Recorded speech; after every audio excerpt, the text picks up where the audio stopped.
കല്ലിനെ കല്ലെന്ന് പറയാതെ വേറെന്ത് പറയാനാ? പറയുന്നത് കേൾക്കാത്ത ആളുകളോട് പറഞ്ഞിട്ട് എന്താണ് കാര്യം? ദൈവത്തെ ധിക്കരിക്കുന്നവർക്കും മുതിർന്നവരുടെ വാക്കിന് വില കൊടുക്കാത്തവർക്കും ഈ നാട്ടിൽ സ്ഥാനമില്ല.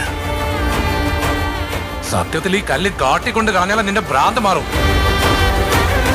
ഇതൊരു കുത്തിക്കുറിപ്പെന്ന് പറയല്ലേ.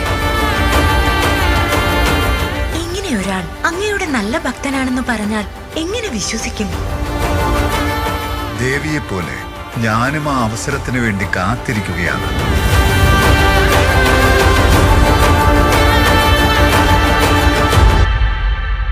രുദ്ര,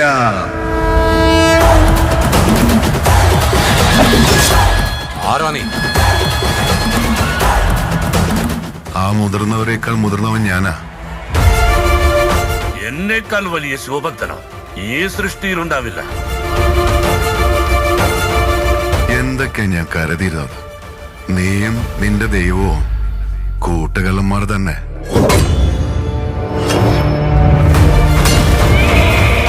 ശിവ എന്ന് നീ മനസ്സുരുകി വിളിക്കേ, അത് ഈ ജന്മത്തെ നടക്കില്ല.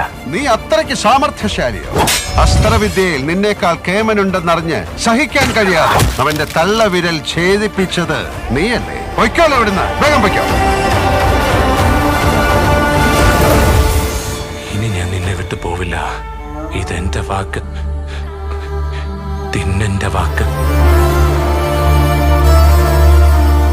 ശിവലീല.